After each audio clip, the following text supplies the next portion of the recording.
லவ்தேத்து இயேசுஸ் கிறிஸ்துஸ். இயேசு கிறிஸ்துவுக்கு புகழ். தமிழ் கூறும் நல்லுலகில் வாழும் அனைத்து அன்புள்ளங்களுக்கும் வத்திக்கான் வானொலியின் வணக்கம். இறைவன் உங்கள் உள்ளத்தையும் இல்லத்தையும் தன் அன்பாலும் அருளாலும் அமைதியாலும் இன்றும் என்றும் நிரப்புவாராக.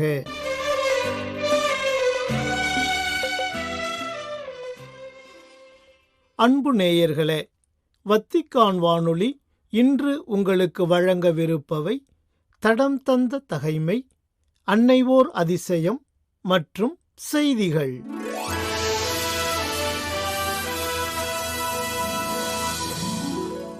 டிசம்பர் 25 கிறிஸ்து பிறப்பு பெருவிழா.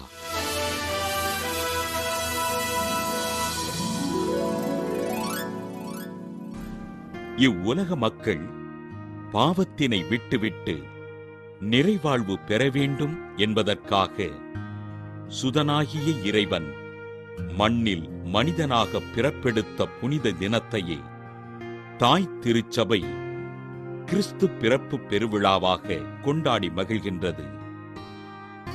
ரோமை பேரரசானது ஒவ்வொரு வருடமும் டிசம்பர் 25ஆம் தினத்தை சூரியனுக்கு அர்ப்பணித்து வெற்றி கொள்ள முடியாத சூரியனின் பிறப்பு என்ற பெயரில் விழாவாக கொண்டாடி மகிழ அக்காலத்தில் வாழ்ந்த ஆயர் யோவான் கிறிஸ்தோஸ்தம் ஆண்டவர் இயேசு உலகில் வெற்றி கொள்ள இயலாத நீதியின் சூரியன் என்பதை சான்று பகர்ந்தார். புனித மரியன்னை மார்ச் மாதம் 25ஆம் நாள் ஆண்டவர் இயேசுவை கருத்தரித்தார் என்கிற கருத்து தொடக்ககால கிறிஸ்தவர்களின் அசைக்க முடியாத நம்பிக்கையாக இருக்க, மார்ச் 25ஆம் தினத்திலிருந்து 9 மாதங்கள் கணக்கிடப்பட்டு டிசம்பர் 25ஆம் தினத்தை கிறிஸ்து பிறப்பு விழாவாக கொண்டாடி மகிழ்ந்தார்கள். கிபி 2ஆம் நூற்றாண்டில் வாழ்ந்த ஆயர் ஹிப்போலித்துஸ் டிசம்பர் 25ஆம் தினத்தை கிறிஸ்துமஸ் திருவிழாவாக அறிவிக்க, கீழை நாட்டு திருச்சபையினர் இதற்கு மறுப்பு தெரிவித்து ஜனவரி 6ஆம் தினத்தை கிறிஸ்து பிறப்பு விழாவாக கொண்டாடினார்கள். திருத்தந்தை 1ஆம் ஜூலியஸ் கிபி 320ஆம் ஆண்டு டிசம்பர் 25ஆம் தினத்தை கிறிஸ்துமஸ் பெருவிழாவாக அதிகாரப்பூர்வமாக அறிவிக்க, கிபி 325ஆம் ஆண்டு பேரரசர் கான்ஸ்டன்டைன் திருத்தந்தையின் அறிவிப்பின்படி அனைத்து மக்களும் கிறிஸ்துமஸ் பெருவிழாவினை டிசம்பர் 25ஆம் நாள் கொண்டாடுமாறு கட்டளையிட்டார். நாளடைவில் கிறிஸ்து பிறப்பு விழா உலகெங்கும் பரவலாக்கப்பட, புனித பிரான்சிஸ் அசிசியார் கிபி 1223ஆம் ஆண்டு கிறிஸ்து பிறப்பு விழாவினை கொண்டாட விரும்பி பாலன் இயேசுவை குடிலில் வைத்து வணங்கும் பக்தி முயற்சியினை அறிமுகம் செய்தார். கிறிஸ்து பிறப்பு விழாவின் அடையாளங்களான கிறிஸ்துமஸ் ரீத், ஒளியான கடவுள் நம்மை தேடி வருகிறார் என்பதையும், கிறிஸ்துமஸ் மரம் ஏதேன் தோட்டத்திலிருந்த வாழ்வின் மரத்தினையும், கிறிஸ்துமஸ் நட்சத்திரம் மெசியா பிறந்திருக்கின்றார் என்பதினை 3 ஞானிகளுக்கு வழிகாட்டியதையும் குறிப்பிடுகின்றது. கிறிஸ்து பிறப்பு விழாவினை கொண்டாடுகின்ற நாம், இறைவன் நமக்கு அளித்திருக்கின்ற பொருள்களை இல்லாதவர்களோடு பகிர்ந்து வாழ்வோம். பிறரை அன்பு செய்து அவர்களின் நலனிற்காக ஆண்டவரிடம்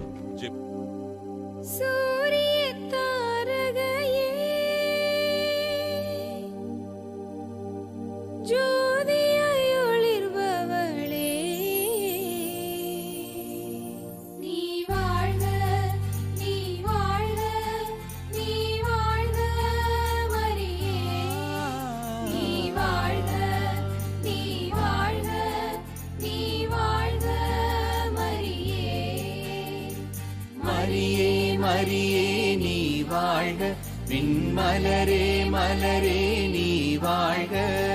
மரியே மரியே நீ வாழ்க, விண்மலரே மலரே நீ வாழ்க. அன்னை ஓர் அதிசயம்.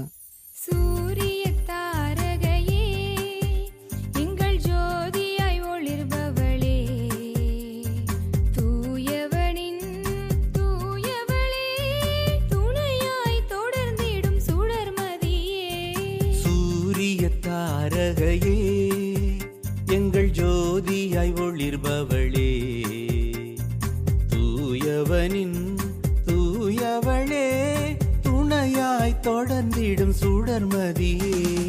மரியே மரியே நீ வாழ்க, விண்மலரே மலரே நீ வாழ்க.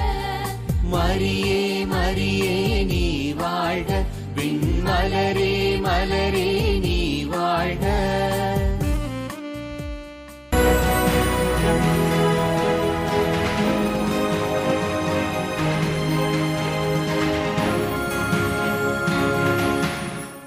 வணக்கம் அன்பு நெஞ்சங்களே, நாம சந்திக்க இருக்கும் ஆலயம் சென்னை மேடவாக்கத்தில் இருக்கிற அனைத்து மக்கள் புனித சகாய அன்னை ஆலயம். பரபரப்பான சென்னை மேடவாக்கம் பகுதியில் இறையருள் நிறைந்து அமைந்திருக்கிறது அனைத்து மக்கள் புனித சகாய அன்னை ஆலயம். செங்கல்பட்டு மறைமாவட்டம் சென்னை மகாலட்சுமி நகர் பங்குத்தலத்தின் கிளை பங்குத்தலமாக இருந்த இந்த மேடவாக்கம் பகுதியானது கடந்த 2004ஆம் ஆண்டு பங்குத்தலமாக உயர்த்தப்பட்டு அருட்தந்தை அலெக்சிஸ் மனோகர் முதல் பங்குத்தந்தையாக இப்பகுதி மக்களுக்கு இறையரசு பணிகளை செய்திருக்கிறார். அனைத்து மக்கள் புனித சகாய அன்னையின் அருள் நிறைந்திருக்கும் இந்த மேடவாக்கம் பங்குத்தலத்தில் அருட்தந்தை ஜான் பெஞ்சமின் அவர்கள் பங்குத்தந்தையாக பொறுப்பேற்க பங்கு மக்கள் திருவழிபாடுகளில் பங்கேற்பதற்கு வசதியாக புதிய ஆலயம் கட்டி எழுப்ப திட்டமிடப்பட்டு அன்றைய காம்பியா மற்றும் லிபேரியா நாடுகளின் திருத்தந்தையின் தூதரும் இன்றைய சென்னை மயிலை உயர் மறைமாவட்ட பேராயருமான மேதகு ஜார்ஜ் அந்தோணிசாமி அவர்களால் அடிக்கல் நாட்டப்பட்டு கட்டிடப் பணிகள் தொடங்கப்பட்டிருக்கிறது. பங்கு மக்கள் மற்றும் அன்னையின் பக்தர்களின் நிதி உதவியோடு கோத்திக் கட்டிடக்கலையில் கட்டி எழுப்பப்பட்ட இந்த புனிதமிகுந்த ஆலயமானது 2016ஆம் ஆண்டு ஜூன் மாதம் 15ஆம் நாள் செங்கல்பட்டு மறைமாவட்ட ஆயர் மேதகு நீதிநாதன் அவர்களால் புனிதம் செய்யப்பட்டு அனைத்து மக்கள் புனித சகாய அன்னைக்கு அர்ப்பணிக்கப்பட்டது. இந்த ஆலயத்தின் நுழைவு வாயிலின் இருபுறங்களிலும் திருச்சபையின் இரட்டை தூண்களான புனித பேதுரு மற்றும் புனித பவுலின் சுரூபங்கள் வைக்கப்பட்டிருக்கிறது. ஆலய கோபுரத்திலே திரு இருதய ஆண்டவர் மற்றும் அனைத்து மக்கள் புனித சகாய அன்னையின் சுரூபங்கள் அமைந்திருக்கிறது. இந்த ஆலயத்தின் மேல் பகுதியிலே 20 புனிதர்களின் சுரூபங்களும் வைக்கப்பட்டிருக்கிறது. ஆக மொத்தம் இந்த ஆலயத்தின் வெளிப்புறத்திலே 24 சுரூபங்கள் அமைக்கப்பட்டிருக்கிறது. இது மாதத்தின் 24ஆம் நாள் புனித சகாய அன்னைக்கு ஒப்புக் கொடுக்கப்பட்ட நாள் என்பதை நமக்கு சொல்கிறது.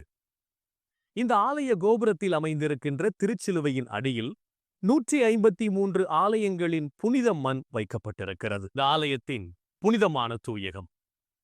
இந்த தூயகத்தின் மையப்பகுதியிலே ஆண்டவர் இயேசு கிறிஸ்துவின் பாடுபட்ட சுரூபமும் அதற்கு கீழே நற்கருணை பேழையும் அமைந்திருக்கிறது. இந்த தூயகத்தின் இரு புறங்களிலும் திருத்தந்தை பிரான்சிஸ் மற்றும் செங்கல்பட்டு மறைமாவட்ட ஆயர் மேதகு நீதிநாதன் ஆண்டகை ஆகியோரது பணி வாழ்வின் குறியீடுகள் பொறிக்கப்பட்டிருக்கிறது. மேலும் இந்த தூயகத்தில் அமைந்திருக்கின்ற பலிபீடமானது புனித தொன் போஸ்கோவின் திருப்பண்டம் வைத்து அர்ச்சிக்கப்பட்டிருக்கிறது. இந்த புனிதமான தூயகத்தின் மேற்பகுதியில் அமைந்துள்ள குவி மாடத்தில் தூய ஆவியானவர் புறா வடிவில் இறங்கி வருகின்ற காட்சியும் புனிதரின் மன்றாட்டு மாலையில் இடம்பெற்றுள்ள அனைத்து புனிதர்களின் படங்களும் அமைக்கப்பட்டிருக்கிறது.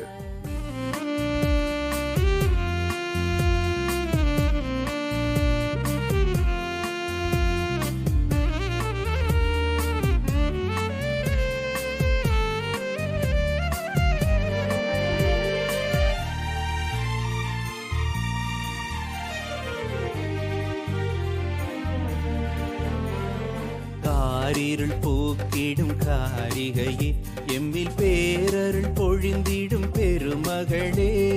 காரிருள் போக்கிடும் காரிகையே எம்மில் பேரருள் பொழிந்திடும் பெருமகளே. இறைமகன் இயேசுவின் திருவடிவே அவர் இரக்கத்தை பொழிந்திடும் அருள் நிறைவே. இறைமகன் இயேசுவின் திருவடிவே அவர் இரக்கத்தை பொழிந்திடும் அருள் நிறைவே. என் உள்ளம் நீர் வாழ உன் அன்பை நிறம் தேடுதே. அம்மா என் உள்ளம் நீர் வாழ உன் அன்பை நிதம் தேடுதே. சூரிய தாரகையே எங்கள் ஜோதியாய் ஒளிர்பவளே.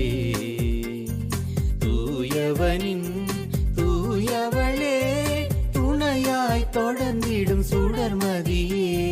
மரியே மரியே நீ வாழ்க விண்மலரே மலரே நீ வாழ்க. மரியே மரியே நீ வாழ்க.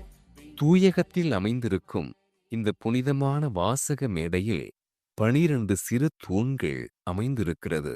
இது 12 திருத்தூதர்களை குறிப்பதாக அமைக்கப்பட்டிருக்கிறது.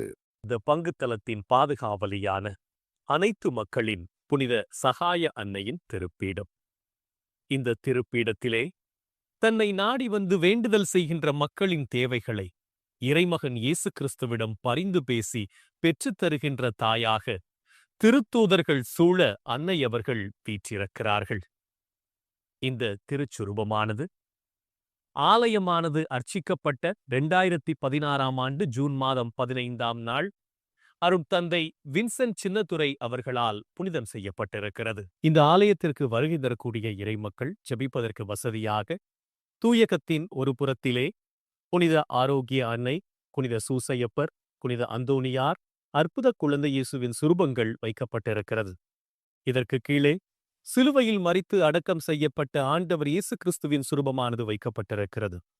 இந்த திருச்சுரூபங்களானது இந்த ஆலயத்தின் அர்ச்சிப்பு நாளான 2016ஆம் ஆண்டு ஜூன் மாதம் 15ஆம் நாள் திண்டுக்கல் மறைமாவட்ட முதன்மை குரு பேரருள் திரு அந்தோணிசாமி அவர்களால் புனிதம் செய்யப்பட்டிருக்கிறது.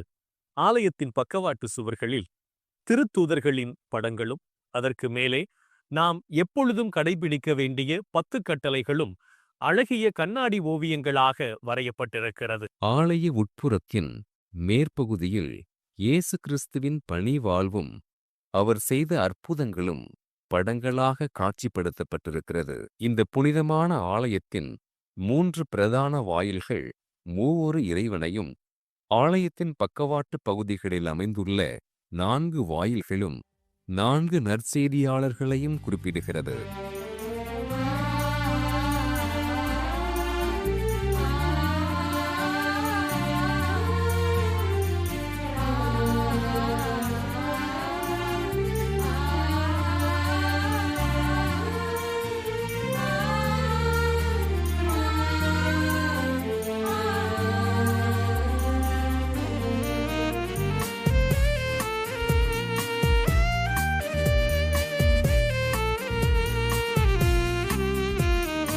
பசுமை பரப்பிடும் பைங்களிலே என்றும் பரிமள தைலத்தின் அருமணமே.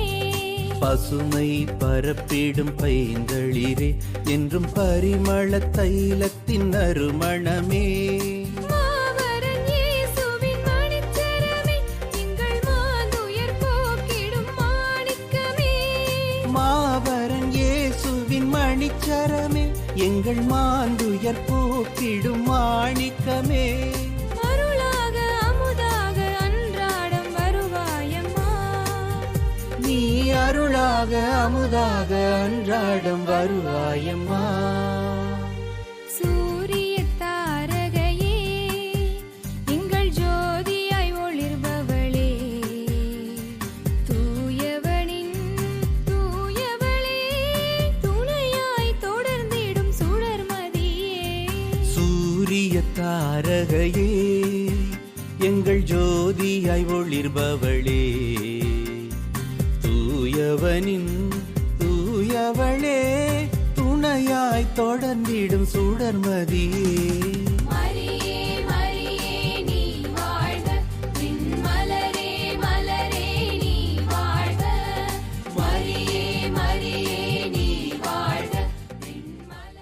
இந்த பங்குத்தலத்தின் பாதுகாவலியான அனைத்து மக்களின் புனித சகாய அன்னைக்கு ஆண்டுதோறும் திருவிழா கொண்டாடப்படுகின்றது. ஒவ்வொரு ஆண்டும் ஜூன் மாதம் 2வது வாரத்தில் கொடியேற்றப்பட்டு ஜூன் 24ஆம் நாள் திருவிழா சிறப்பாக கொண்டாடப்படுகிறது. விழா நாளன்று அனைத்து மக்களின் புனித சகாயத்தாய் இந்த மேடவாக்கம் பகுதியிலே தேரில் பவனியாக வலம் வந்து இறை மக்களை ஆசீர்வதிக்கிறார். தவக்காலங்களில் மட்டுமல்லாது மற்ற நாட்களிலும் இந்த ஆலயத்திற்கு வருகை தரக்கூடிய இறைமக்கள் ஆண்டவர் இயேசு கிறிஸ்துவின் பாடுகளை தியானித்து ஜெபிப்பதற்கு வசதியாக திருப்பாடுகளின் 14 நிலைகள் இந்த ஆலயத்தை சுற்றிலும் அமைக்கப்பட்டிருக்கிறது. இந்த சிலுவைப்பாட்டு நிலைகளானது 2016ஆம் ஆண்டு ஜூன் மாதம் 23ஆம் நாள் தஞ்சை மறைமாவட்ட ஆயர் மேதகு தேவதாஸ் அம்ப்ரோஸ் ஆண்டகையவர்களால் புனிதம் செய்யப்பட்டிருக்கிறது. ஆலய வளாகத்திலே திருக்குடும்ப மணிக்கூண்டானது அமைந்திருக்கிறது. இந்த மணிக்கூண்டின் மேற்புறத்திலே திரு இருதய ஆண்டவரின் சிறுபமும் அற்புத குழந்தை இயேசுவின் சிறுபமும் புனித சூசையப்பர் மற்றும் அனைத்து மக்கள் புனித சகாய அன்னையின் திருச்சுருபங்கள் வைக்கப்பட்டிருக்கிறது. இந்த அழகிய மணிக்கூண்டானது கடந்த 2006ஆம் ஆண்டு பிப்ரவரி மாதம் 24ஆம் நாள் அருட்தந்தை சிரியாக் இல்லிமோட்டில் அவர்களால் புனிதம் செய்யப்பட்டிருக்கிறது. அன்பு நெஞ்சங்களே, செங்கல்பட்டு மறை மாவட்டம் சென்னை மேடவாக்கத்தில் அமைந்திருக்கின்ற அனைத்து மக்கள் புனித சகாய அன்னை ஆலயத்தின் வரலாற்று சிறப்புகளை தெரிந்து கொண்டோம். மீண்டும் மற்றொரு ஆலயத்தின் வரலாற்றோடு உங்களை சந்திக்கின்றோம். ஆண்டவர் இயேசுவுக்கே புகழ், மரியே வாழ்க. கண்ணிமையின் தூய்மையும் தாட்சியின் மேன்மையும் வார்த்தையின் உண்மையும் கொள்ளை கொண்டதே, என்னை கொள்ளை கொண்டதே. உன் கண்ணிமையின் தூய்மையும் தாட்சியின் மேன்மையும் வார்த்தையின் உண்மையும் கொள்ளை கொண்டதே, என்னை கொள்ளை கொண்டதே.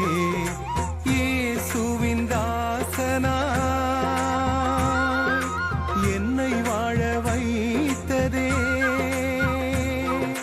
இயேசுவின் தாசனா என்னை வாழ வைத்ததே. அன்பே அருளே அமுதே அழகே நீ வாழ்க, நீ வாழ்க. என்ன அழகு உன் அருள் அழகு, என்ன அழகு உன் அன்பழகு.